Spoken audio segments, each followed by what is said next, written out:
Olá, caros alunos. Dando sequência às doutrinas filosóficas do período chamado helenístico, hoje nós vamos falar um pouco sobre o estoicismo. Nós não vamos aqui nesse vídeo aprofundar muito no tema, apenas dar uma ideia geral dessa escola, porque eu pretendo, ao final desta série, gravar uma série especificamente sobre a filosofia estoica, abordando sua origem, sua lógica, sua física e sua ética. Então, nós vamos tentar aqui apenas resumir um pouco em que consistia essa doutrina. Vamos lá. O estoicismo, ele foi fundado por Zenão, que nasceu na ilha de Chifre. Mas Zenão, quando ele teve contato com a filosofia que vinha de Atenas, ele se mudou para lá e começou a ensinar no pórtico da cidade. Por isso, sua doutrina ficou conhecida como estoicismo, porque estoar significa pórtico em grego. Então, qual que era a principal busca desse filósofo? Era a busca da felicidade. A felicidade foi escolhida como objeto pelos estoicos para ser estudado. A preocupação deles era a maneira como o ser humano deveria agir para viver bem, estando de acordo consigo mesmo e com a sociedade. A felicidade, para os estoicos, seria ali um estado de tranquilidade plena, a chamada ataraxia que nós falamos no vídeo anterior, que só poderia ser atingida por meio de uma prática virtuosa.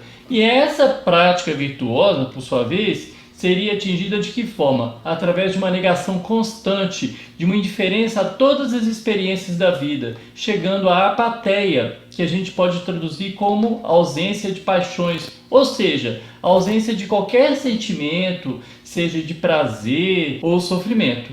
Mas por que afastar também as sensações prazerosas? A gente poderia perguntar, né? Segundo eles, tanto as sensações prazerosas quanto as dolorosas, elas são irracionais, porque são paixões, ou seja, vícios. Então a gente tem que afastar. O ser humano, segundo eles, não deveria se preocupar com questões relacionadas com a morte, não deveria se esforçar para acumular bens materiais, nem sofrer com o cansaço.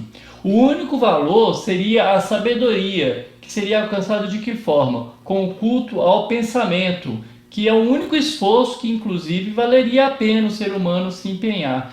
Ser indiferente, não sofrer nem agir por nenhuma paixão, era para os estoicos ser virtuoso. Dessa forma, o máximo da virtude seria alcançada quando o ser humano ficasse alheio a tudo, vivendo como numa fortaleza interior, tendo como seu tesouro o pensamento, e a sabedoria filosófica. Essa seria uma vida feliz para o estoico. Apesar de ter se dedicado principalmente às questões relativas aos indivíduos, como a ética, a moral, eles também trazem explicações sobre o universo e para a maneira como é possível conhecê-lo.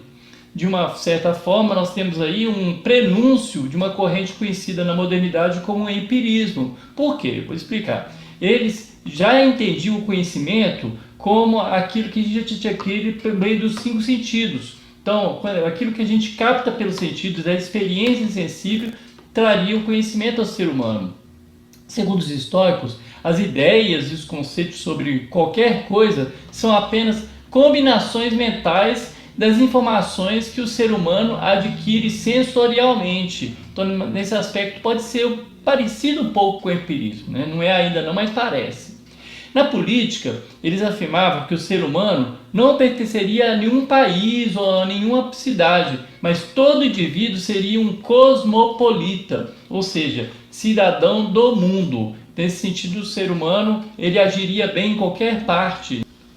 O estoicismo teve longa duração e foi até o final do século II da era cristã, sendo cultivado por diversos pensadores romanos, que iam modificar inclusive de acordo com seus interesses religiosos, políticos, pessoais. Entre esses pensadores nós temos os mais conhecidos, que foram Epiteto, Sêneca, Marco Aurélio.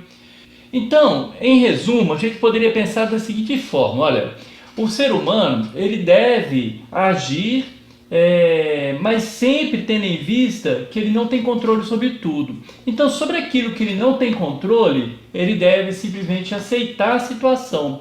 Aquilo que ele tem controle, ele deve agir. Então, ele tem que ter coragem para agir quando ele pode agir ele deve aceitar como ele não pode agir. Por exemplo, em relação à morte, não adianta se preocupar, a gente não controla a morte. Em relação à saúde, tem possibilidade de eu agir em favor da saúde? Então eu vou agir. Se não tem possibilidade, por que eu vou me preocupar? Essa que é a filosofia estoica.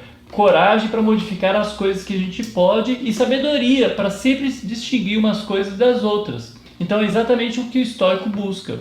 No próximo vídeo, nós vamos falar dos filósofos cínicos, que foram inclusive considerados um exemplo de rebeldia contra os padrões sociais estabelecidos e que foram inspiração dos estoicos, de uma certa forma, por sua abnegação, por seu afastamento do mundo.